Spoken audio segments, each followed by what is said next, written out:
Hello and welcome to the Mindful Men podcast, a show helping men to open up about manhood.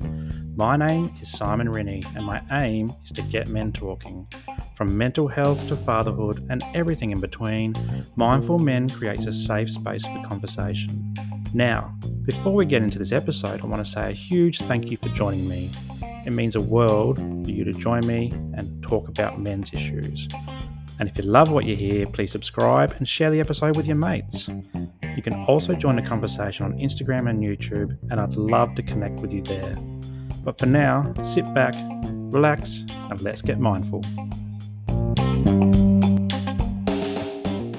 G'day guys, and welcome to another episode of the Mindful Men podcast. I'm your host, Simon Rennie, and today we're getting mindful about understanding and engaging with our emotions, and how doing this can help us in our parenting journeys. And joining me for today's discussion, I've got Marie Vakakis from Melbourne, Victoria. How are you going, Marie? I'm well, thanks. How are you? Good morning. Good morning. I'm going very well. Really excited to have this chat today because, as we're talking about off air, as a therapist, I'm often talking about emotional regulation and managing emotions with my clients. So I'm keen to hear your thoughts as well. But as an introduction, you're a relationships and wellbeing educator, family therapist, the owner of Therapy Hub, and an accredited mental health social worker. So thanks for joining me. Quite the CV. Oh, thank you. And happy International Social Worker Day for yesterday. So we're recording this on the 22nd of March, and International Social Worker Day was the 21st of March. So I'm going to talk a bit about that later and how you got into social work, what social work means to you. But I'd like to start off each episode and just finding out a bit more about my guests. So where did you grow up? Are you from Melbourne? Tell us some of those key life events that led you towards social work. Oh, yes, I am from Melbourne. My family are Greek migrants, so both sets of grandparents came over from Greece. Childhood probably wasn't anything that led me to social work or to my current work, but when I finished high school, I did a gap year teaching English in Ecuador, and I was just really interested in people, in anthropology, in culture, in languages, and I studied an arts degree majoring in psychology. So that just felt like, yeah, that's a good mix of everything. And then I just sort of realized psychology was very sort of individual. I just focused a lot of just the person, not so much the environment. So I moved into a Master of Social Work, and then just kept adding things from there. So most of my experience has been working with young people and adolescents. And then I realized they come with parents, and I felt really ill-equipped to handle some of the conversations with parents. So I went back to uni and studied family therapy. So now that's brought together working with young people, working with parents, some couples therapy on top of that. And now that's sort of branched off into the sort of wellbeing relationship education, where I spend some of my time training organizations in mental health first aid. I do parent education courses like tuning into teens. Today I'm launching my own parenting course called Connected Teens. So really focusing on the importance of relationships and connection as a way to keep well. So yeah, that sums up that. The career bit, I love to get outdoors, hiking, camping, started trying paddle boarding. So that's pretty new. So learning to balance out on a big board in the water, a fair weather paddle boarder, because I don't want to fall in on a cold day. But yeah, that's me. Yeah, I loved how you say that you took a gap year and went overseas and did some work overseas. In the episode that we've just released with Josh Binger, he was talking about how he finished high school, didn't get the kind of grades that he needed to get into uni, but also didn't really know what he wanted to do. So ended up working for a few years before he went to uni as a mature age student, and found it so much more beneficial because he kind of knew what he wanted to do.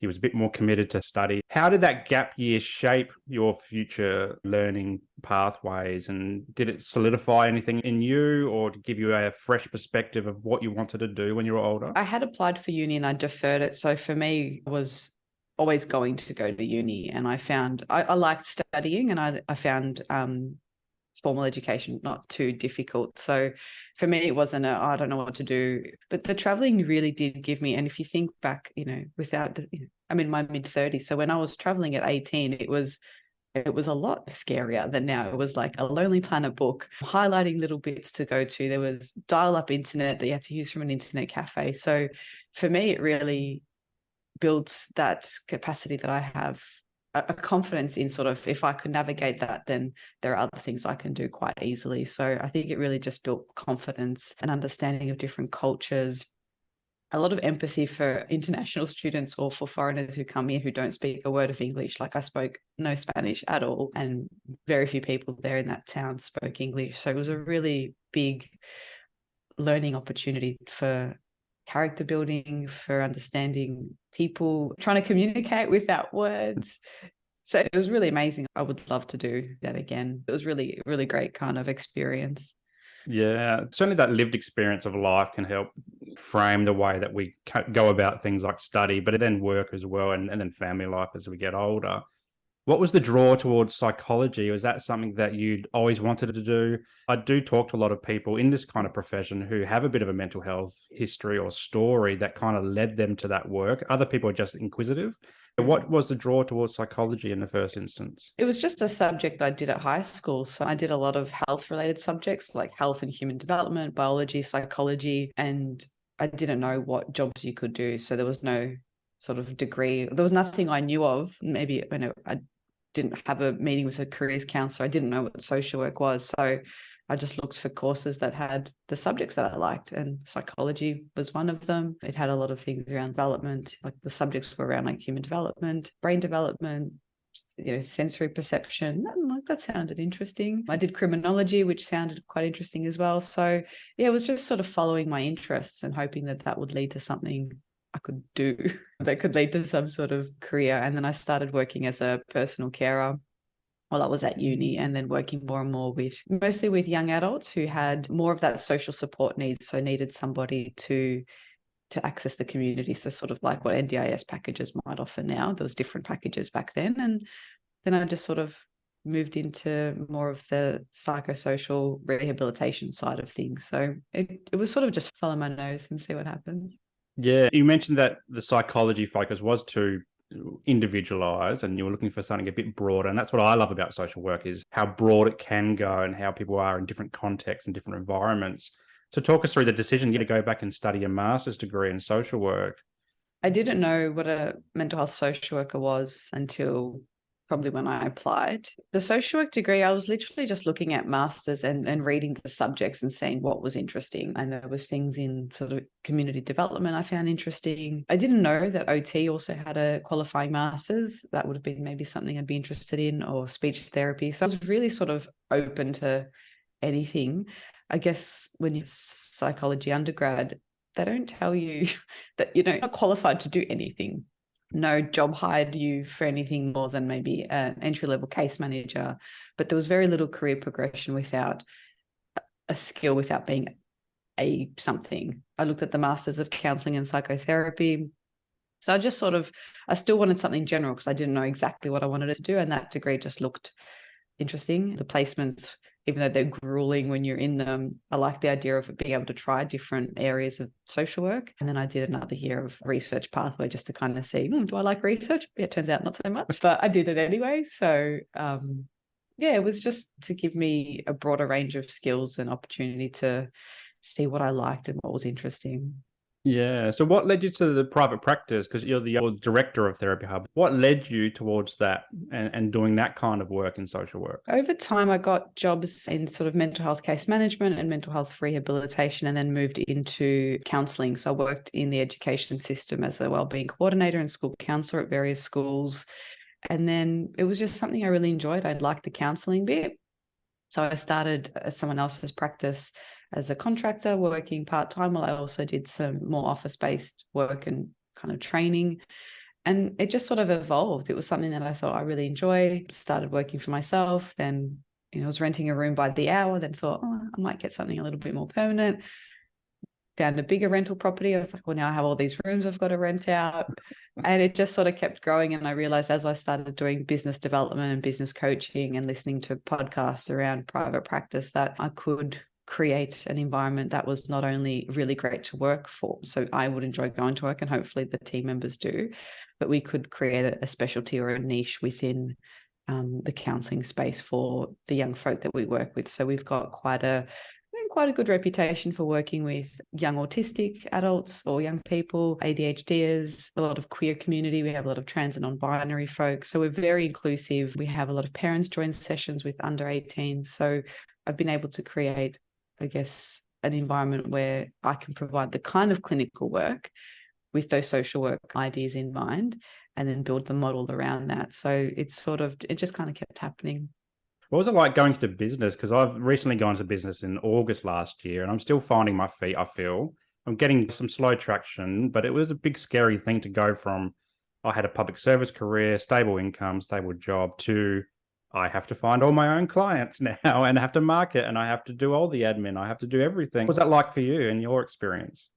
It's been really quite challenging. Sometimes I wonder if I would do it again. I'm not sure if I would do it again, because I think to do it well, it's wearing a different hat. And it's one of the things that I find difficult when I'm looking for a service. If someone's like, oh, I don't do the business side, I just do this. I'm like, well, it's kind of, you're a small business owner when you start doing those things. So you have to be compliant with tax and GST and BAS statements and bookkeeping and insurance and unexpected costs and budgeting. And so there's this whole other thing that I've had to have a lot of support around, external services and guidance from other professionals so that I can get that bit running well, because I think it's good patient care or good client care. So if I'm sitting there in a session thinking about a bill that's unpaid or my mind is elsewhere, I'm not going to be a good therapist. So it's been hard, and it's very intentional trying to put all those things in place so that when I'm there in front of somebody, I can be there as a therapist. And then I split my days. So I have my days where I just do therapy and I don't do any other business admin.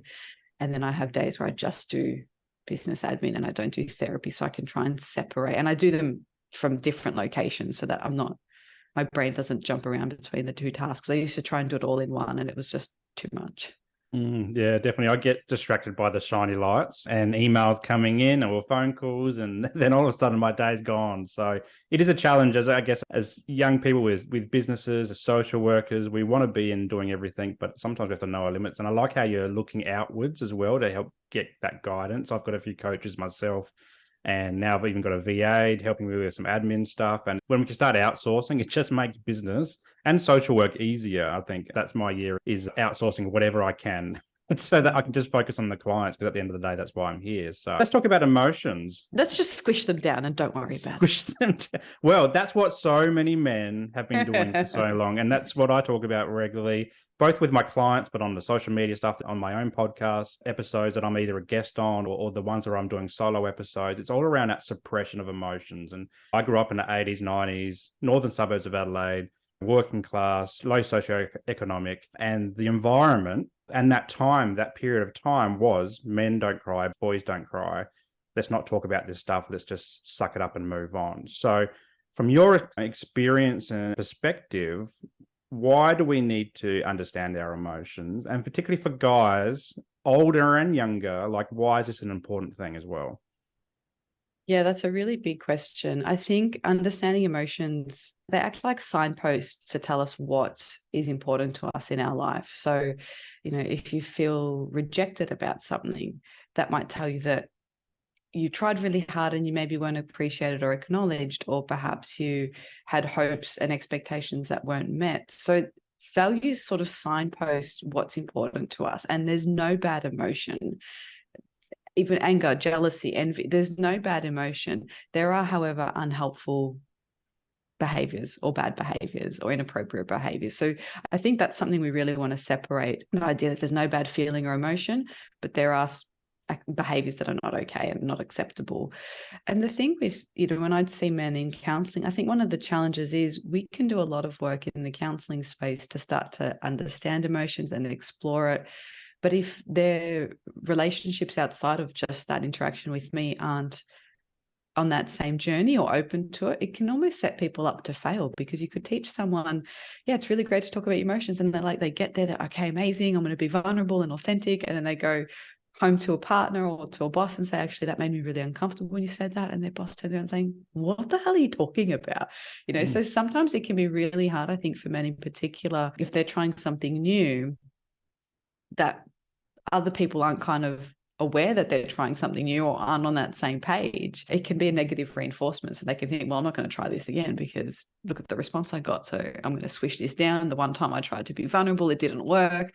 And so that can actually make progress a little bit harder. I see a lot of growth when people start to have children. I think that's when they start to realize, oh, there are some blind spots. I've got some really great things that my parents taught me, and I've got some things that I want to do differently, but then I don't know how to do it differently. And that's often where they come to see me or attend one of the parenting courses, is with an awareness of this is important. I get the value, but I don't know where to start. I often reflect on this with dads, new dads particularly, and they say, I want to be a different dad to the dad that I grew up with or the dad that I didn't have. But then what happens is they kind of automatically fall into those same behaviors that they experience as a child themselves. And then they have a whole bunch of things like guilt. And the one that comes up to my mind is things like a quick temper or anger outburst, yelling maybe when the child is, misbehaving or carrying on, even to the extent of smacking as well. Because, in the 80s and 90s, I got smacked. I remember the time that I smacked my son. There was only a light tap on the hand, but afterwards I felt so guilty about that and shameful. And I was doing my social work at the time, so I kind of had the theoretical side behind me, but I went into automatic, what did my dad do when I misbehaved? And so I've never done it again. And I'm more consciously looking into that. And I know so many dads out there are consciously looking into this particular space. How do you coach guys or counsel guys and mums as well who might be feeling similar, like in terms of trying to let go of some of that old baggage and redefine their own parenting style that's suitable for 2020, 2022 and beyond? Yeah, so in one-on-one work, I really focus on the connection. So a lot of people traditionally have thought that sort of therapy or mental health services are for mental illness. But I have a lot of people who come and see me for support to do things differently, to untangle patterns of behavior that they find unhelpful, or relationship support. So that fits in really nicely with that. My experience is not so much with the younger children, but I guess the strategies would be the same, is teaching people to learn some ways to self-regulate. So learn some ways to, if you can catch that anger or frustration, how do we interrupt that? So that might be the basic bit where we start, is just how do you even notice it's coming up? Is it a physical sensation? Is it some thoughts? Or do you notice that when you're tired or you're stretched for time, that's when you're short-tempered? So sometimes it is taking a bit of a, zoom out and see what's the bigger picture that's leading up to that. And that can be quite confronting for people. I know that, I would find it difficult, or I do, when I notice those things about me. It's like, well, maybe I'm more short-tempered if I've overscheduled, or if I've put too many things on. So that's where I bring in a lot of acceptance and commitment therapy. I like a lot of ACT work around what are your values? What's the kind of parent you want to be?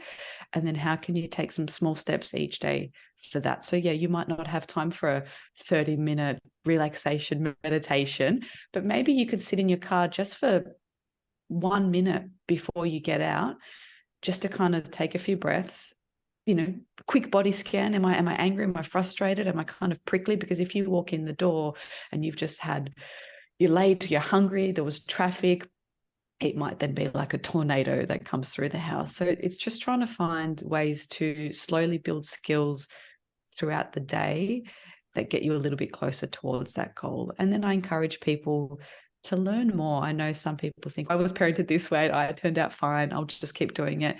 But parenting changes. Your children might not be carbon copies of you.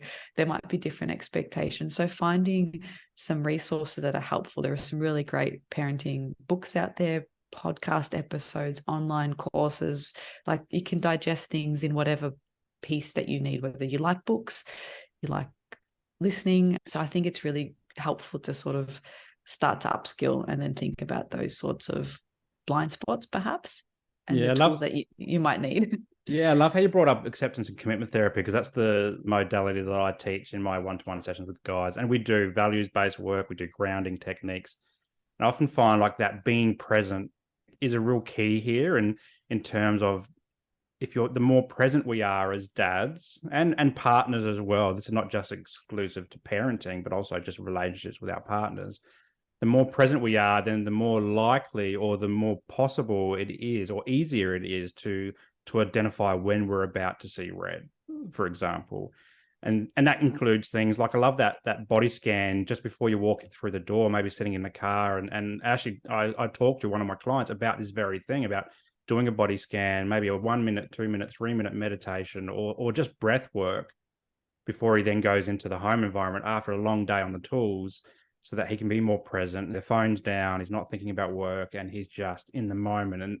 And that certainly does help us regulate these emotions as we're coming in, because often we also don't know what we're going to walk into. It can be calm. And I say can, I've got 2 little ones, so it's often like hectic as soon as I walk through the door, if I'm late for the day or whatever. And, the kids, they're tired from school. If your partner's been working from home, or even coming home from work themselves, or had a long day with a bub, there's a whole bunch of stuff that's happened when you haven't been there as a dad, particularly. And it can be very challenging. And I often find, and I talk to the guys that I work with around reflecting afterwards, because it can be really hard in the moment to catch yourself before you do lose your stuff. But then as long as we're reflecting backwards, and then that might help the next time or the next time, and then the slow steps, and eventually developing that, essentially that compound interest, just be 1% better today than you were yesterday, and then build up those skills and do that regularly so that you don't lose your temper as much as a dad, for example. But I've only got little ones. So tell me about your work with teens, because I always love to pick therapists' experience of working with slightly older children, so I can prepare myself mentally for what's to come.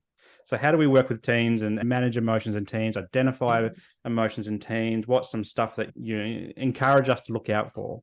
Yeah, so I would encourage folks to start from age their children are, because it's a building block. If you use the example of compound interest, and it really is that. So if you think of something like the sex talk, people are like, oh, I'm dreading having this, I'm going to wait till they're 15. It's like, you start with wherever they're at. So that starts with body consent. So it might be like, oh, I'm about to put your overalls on, or you don't have to hug people that you don't want to. So whatever age you're at, those small conversations about what might be awkward topics start from then, because you don't just magically have this connected, fulfilled, beautiful relationship when they're teenagers if you haven't built that up over time. And it doesn't mean that you can't make up for not being as involved earlier on, but it does start with wherever you're at. The difference with teenagers is the role that parents play. And this is where I see, I guess, the biggest ruptures in the family unit is probably around that grade 6 to year 7, sort of as they're transitioning from kid to teenager, is where things can seem to get a little frayed, and families can find it quite jarring or feeling quite rejected. So parents move from what we call manager to consultant. So they move from being very involved, taking their kids everywhere, telling them what to do, packing lunches, planning the weekends, everything sort of, this is what we're doing. And then as they become adolescents, sometimes it can feel like you get fired from that role, and parents can handle that in a number of ways. And I see that as being one of the key bits of opportunities for connection. So parents can play such a vital role in modeling to their children good mental health, good relationships, good coping strategies, even if they're being difficult or you're finding that you're not understanding what's going on for them. If that relationship can stay solid, even if it looks different, is important. So when you get fired from manager, it's sort of like people get fired from work. So some will just be like, well, stuff you. You're on your own. You don't need me. It's clear that my skills aren't valued here, and they get really sort of flippant about it. And some parents can do that. It's like, well, you don't need me. Fine. You're on your own. Dinner's in the microwave, heat it up, and they move away completely. And that can be really unhelpful because they still need you around. It looks different, but they still need you around. Some folks do this like unfair dismissal. They go to like litigation, they get lawyers. So some parents are trying to like stay manager. They're really fighting for this, like for their position. And again, that causes so much conflict. And this is where being mindful and present and understanding your emotions, if you can see, oh, fuck, I'm feeling rejected. This hurts. I have literally wiped their butts. I've done all these things for them. If you've got kids with additional needs, like you might have done all of this work and now they don't need me. That can feel gut-wrenching. It can feel like a huge rejection. But if we can normalize that that's actually part of the adolescent development, that they need to start pushing healthy boundaries, spending time with friends, building their character, their autonomy. They don't hate you. They're trying to differentiate. They're trying to to kind of become themselves, you can then handle it differently. And you think, okay, I've been let go from this position, I've been made redundant, but they can hire me back as a consultant. I can do this work with them as an advisor if they want it, side by side, and sometimes even side by side and just like a little step back. And that, I think, is one of the most important things to keep in mind, is that it's normal, it's healthy. They're not being difficult, or they don't hate you, or they're not necessarily withdrawing because they're unwell. They might be, and that's sort of a different conversation to have. But the role of parenting changes, and how you handle that is very different, has very different outcomes. I often have this discussion with the older parents that come onto the show, and then they say they go through these turbulent times, and then the children, when they're young adults, come back around. They're back, and it's all like nothing happened in the teenage years. And as you were talking, I was actually reflecting on my own teenage years, and so many stories similar. Like, that's the time where we're exploring things like our body, our sexuality, what we can get away with, what we can't get away with, driving, all sorts of stuff. So there's big stuff happening, and we're trying to prepare ourselves as teenagers, or this is my recollection of it, for adulthood, trying to figure out, what career do I want? Do I go study? Do I do a gap year? There's a lot to process in that time. And often I feel there's so much energy and thought processes put into schooling. So, schooling for 12, 13 years, that when teenagers come to the end of high school, if they don't know what they want to do when they're older, and often many of them don't, it's really scary, because that's all they've known for all their life. And so then what? Like, what do they do then? And I often talk to anyone who's interested in, like, and I loved how you do the gap year. I never took a gap year. I went straight into uni, but I wish I kind of did have the means to do a gap year, or even a guidance. I didn't even have the guidance, because my parents, no one went to uni in my household. It was straight into work.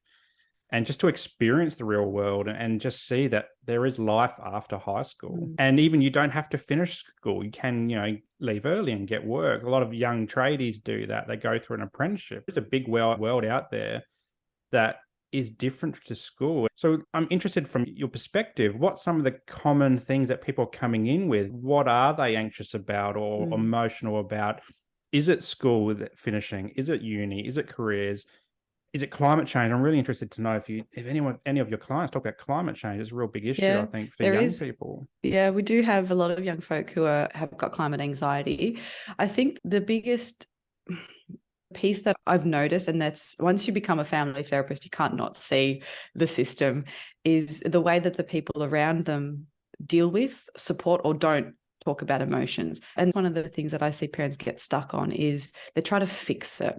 They try to create a smooth path for their young person to go through. They don't want to have unpleasant feelings. They don't want them to have to worry. If you ask parents, what do you want for your kids? I'll say, I want them to be happy. And, being happy all the time it's bullshit. It's not the natural state of humans. We're not supposed to be happy all the time. We're allowed to be sad. We're allowed to grieve. We're allowed to feel anxious. And I think that's, if parents listening could take away one thing, is stop trying to fix it. Listen. You might not understand why they're crying, or they're upset because their friend left them on red. So they send a text message or a WhatsApp or whatever tech they use. The friends read it and didn't reply. That might send your teen into a world of distress. You don't have to say they're high school friends, don't worry about it. You can just, I'd be upset too if I felt rejected. You don't even have to say what's wrong or why are you feeling like that, because often they don't know. But if you can label it, or just give them space and let them know through your actions that it's okay to feel feelings, that's probably going to be the biggest thing. Because if we're suppressing anger, if we're feeling like every time we express anxiety, someone tries to fix it or problem solve it, we internalize it and people shut down. So we want to create opportunities in sort of just general well-being to be able to sit and tolerate icky feelings. And I'll share an example. So one of the courses I run, it's not my intellectual property. Melbourne University created Tuning Into Teens, and it's a brilliant program. It's also got a Tuning Into Kids version. So if you can do that, I think they might even offer it online, but I really recommend parents look at that. Is we talk about this idea of meta emotion. So it's how we feel about feelings. And in one of the groups, we were talking about grief and sadness. And one of the participants said, oh, my children's guinea pig died. I'm like, okay, so what did you? She's like, I went and bought another one. Why? So I didn't want them to be sad. It's like, interesting. So you have a belief or a feeling about sadness that it's not okay. Maybe it's self-indulgence. Yeah, and I just didn't want it for them. And it's not to say that there's a right way or wrong way to do things, but it was getting her to think, what would be the impact of that long term? Grief and sadness are feelings that we feel. No one's life is untouched by sadness or trauma or grief. That we'll all have something. There's no endpoint. You can't protect them forever. But if they saw the guinea pig had died, maybe you had a little burial or ceremony, you help them process and understand that, it might make it easier, or they might know what to do for the next time.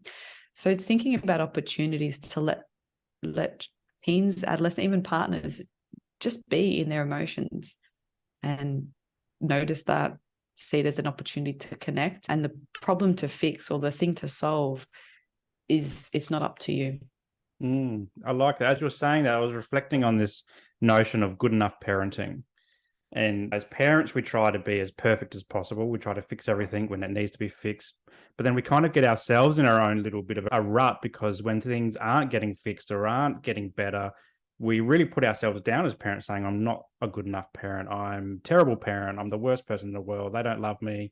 What am I doing wrong? But then this notion was around, we only need to get it right a portion of the time, and then the rest of the time is our children getting it right for themselves. Do you ever talk to some of the parents around good enough parenting? There is actually a book, I think, called The Good Enough Parent, which I've heard some really good things about. I think that comes with that rejection, right? Of what's wrong with me? What have I done wrong? And sometimes if you think about how you act when you think that way, that's what sometimes creates the pattern. So if your kid's coming home from school and you're feeling rejected and you're feeling disconnected and you're like, how was your day? What did you do? And they just give you a, eh. And then you're like, you never talk to me. I can't believe this. So then I have that family in the room and the parents like, I ask them every day how their day was and I just don't know what I'm doing wrong. And I'm like, what happened? Let's unpack that. And it's in the way that that's being asked. And then what message or what belief that parent's then putting on that kid might have just come back from a commute on public transport. They're, maybe missed lunch, or they're hungry, or they've just had like 6 subjects of different teachers, different sensory environments, different peers. And then you've got a parent home being so eager to connect that the way they're trying to connect actually is overwhelming or too much for the young person. So sometimes that anxious parenting can actually be what creates some of those patterns, unfortunately. And it's not up to the young person to break it because they haven't learned how to do that yet. Yeah, I love that response. And what about tech, though?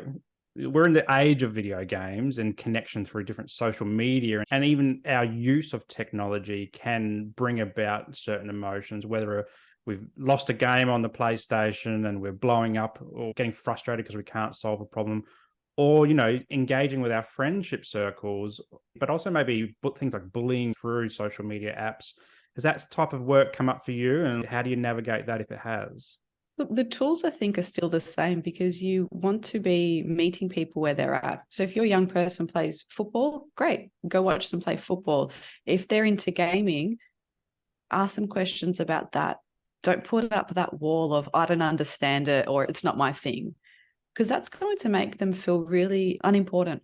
If they read books, ask them about the kind of books that they read. So for some people, gaming is an incredible world of strategy. I'm working with a young boy who every time we play a board game, he whoops my butt. He beats me in everything. And I don't try to let them win. Like, I will try.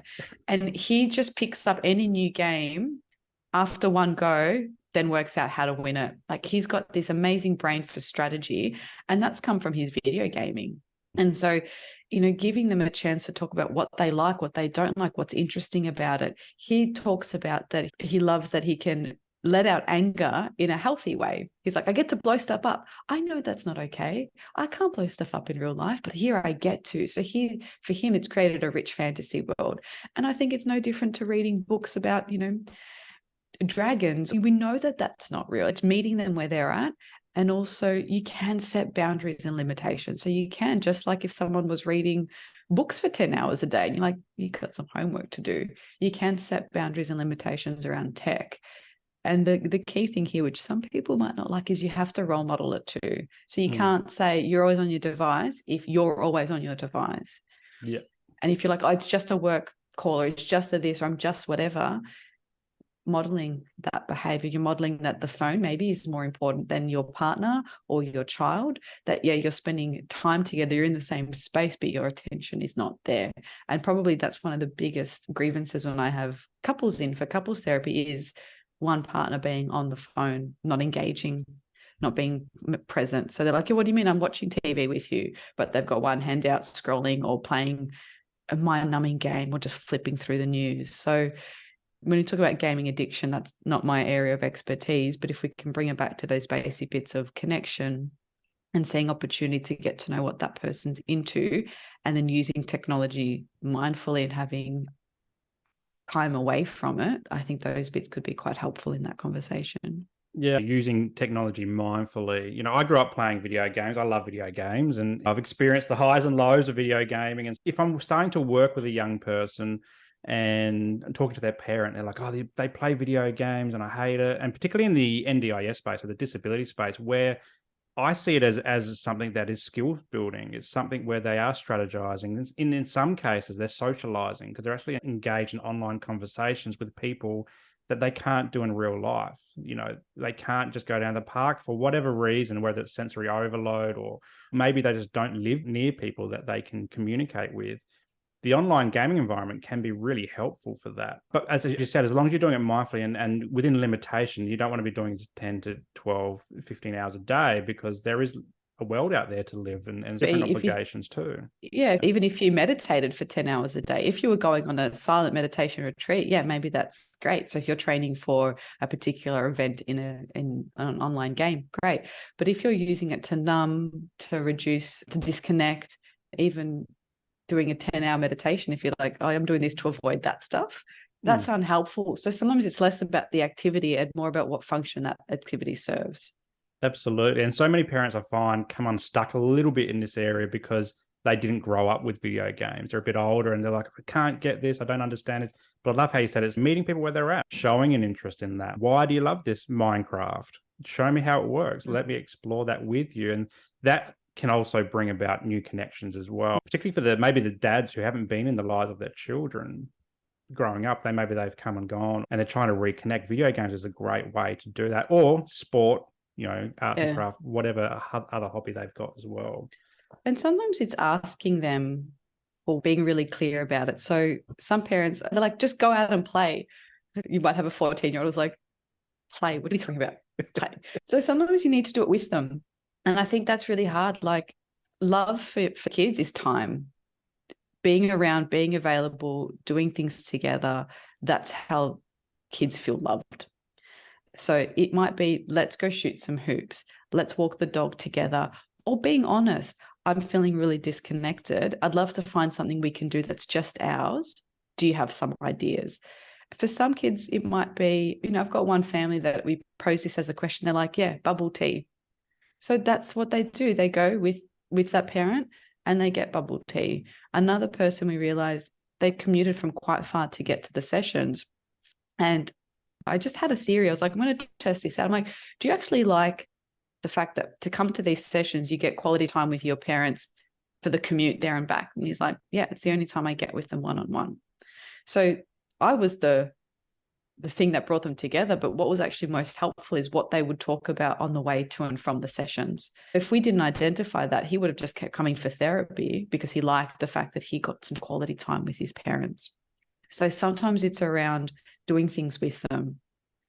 I don't know how to do this. Let's do it together. What would be interesting to you? I don't really like anime, but show me some of your favorite episodes. Let's see if you can find one that I liked together. So it's really trying to meet them where they're at instead of the other way around. Like, I see parents try really hard to force kids to do hiking and camping, and they get really distressed because in their mind, they're like, my parents never gave me this. I love this. I love the outdoors. I'm going to give my kids all this opportunity, and they'd rather just be on their iPad. And then that becomes a conflict and a source of tension. And so it's really trying to meet them where they're at. Maybe they don't want to go camping, but they'd be okay with somewhere where you got to see the scenery, but stay in a cabin. Maybe they want to do art. Like, they might be not playing games on their iPad, they might be using Procreate and drawing. So it's really, if you want to build that relationship, it's actually meeting them where they're at, not trying to get them to fill a void for you or you to give them what you didn't have, because they're not you. And they're not going to turn around and say, I really appreciate that you gave me these opportunities that I know you didn't have, because that's not what kids do. Maybe as adults, they might see some of that. To maintain that connection, it's really meeting them where they're at. Yeah. I had this really cool discussion once with someone. I can't remember who it was, but the idea stuck in my mind because you're talking about camping and taking them out and forcing them to go do this, that, and something else. There was this really cool idea of, for one holiday or one activity, the parents plan it all and they do it. But for the next one, it all goes to the kids, even from the planning perspective. How are we going to get to this place and do this thing? Are we driving there? Are we going to catch a bus? Are we going to catch a train? Whatever it is. And then what are we going to do there? And the parents are there to guide the appropriate decision-making around that particular situation, because we can't always go to Disneyland or wherever. But that gives some of the control to the kids, and then you can find out what they actually want to do. If you're stuck with ideas or you're finding that they're just miserable in the car and don't want to go to the camping site or hiking or whatever, I find that's a really cool, unique thing to do. So every now and then I might say to my son, like, what do you want to do today? Let's, particularly school holidays, let's just do that. And usually it's just going to check out Pokemon cards or whatever, but that's pretty cool as well. Like, I'm starting to rediscover my own childhood love for Pokemon. So that's the big theme in our household today. So sometimes it can create sparks as well and renew interests as well. Like, I've got a guitar there and the kids love coming in and playing that. I haven't really played since I was in high school and uni. So as an adult now, I'm rediscovering the guitar again and getting a lot of joy out of that. So sometimes giving those reins over is really helpful for that as well. Maria, I've really enjoyed talking about emotions with you and your insights. So I'd love to hear a little bit more about Therapy Hub and the work that you do. Yeah, so the Therapy Hub is based in Melbourne. We have 9, I think, practitioners at the moment, and we offer face-to-face counselling and telehealth. We do run some courses. A new website's being built under my name, so it's mariavakakis.com.au, and through that I'll be running my own parenting course called Connected Teens. So that goes on sale today, and I do have a little promo code for listeners, so they can use the promo code mindfulmen20 for 20% off. And if they sign up before the 5th of April, they'll get the 20% off the early bird and free webinar on adolescent development. And that's really bringing together family therapy frameworks with acceptance and commitment therapy. So I'm really stepping people through how to reflect on how they were parented and what impact that's had on their parenting. We do some values exploration, and then we start looking at some of those emotion roadblocks. So handling rejection, moving from manager to consultant. So I'm really trying to support people during that transition. If your family's already in a lot of distress or there's a lot of mental health challenges, it's not for that stage of life. So that's one of the things. I sometimes run Tuning Into Teens online, which is also a really great program. And I travel across Victoria delivering mental health first aid in workplaces, so both the adult and the youth one. So some people listening might think that's a really great thing for their team. So feel free to get in touch. But yeah, I try to sort of do a lot of the health promotion as well as early intervention stuff through my business, so under my name, and the Therapy Hub provides the counselling and support. And a lot of our team there also do various other things and have other expertise. Yeah, cool. And we'll put all the links to the website and the program and that code as well in the show notes, so people can just access that pretty easily. Last question before I let you go is I always like to finish each episode with my guests plugging something that makes them feel good. So it doesn't have to be anything to do with what we've discussed today. It's just something that you're listening to, watching, experiencing at the moment that makes you feel good, that you can pay it forward, and maybe other people can tune into that as well. Yeah, so for me, physical activity. Sometimes, like, I used to go for really long walks, but my Kelpie is now getting a little bit too old for super long walks. But sometimes I would just walk with my headphones on and end up quite far from home and have to call someone to come pick me up because I didn't leave enough juice for the return journey. But now it's going back to the gym. So after lockdown, during lockdown, I realized how much I missed that environment. I quite like the direction of a trainer. And so I went from thinking, oh, I have to go to the gym, to now post-lockdown saying, I get to go. I get to leave my house. This is great. And that little shift in mindset really helped. So I get to see some progression if I kind of build up the weights a little bit more at the time. I've maybe seen some improvement in my mobility, but I also just feel good if I go. I like the routine. So I would say that would be sort of the thing that makes me feel good is moving my body, and now adding some yoga back in as well. So trying to find ways to keep calm. I always try and work out, especially on my days where I see clients, because it keeps me level-headed for the rest of the day.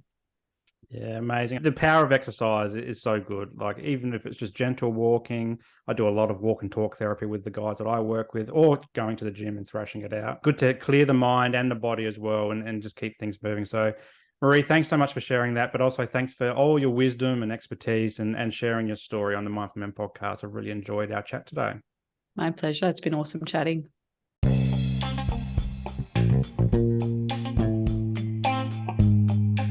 Well, that's a wrap for today's episode, and I hope you got some value from it. If anything triggered your mental health today, please reach out to your support networks. Also, if you loved what you heard, be sure to subscribe to the show and share it with your mates. For more from Mindful Men, you can check us out on Instagram and YouTube, and I'll throw the links to these pages in the show notes below. But until next time, stay mindful.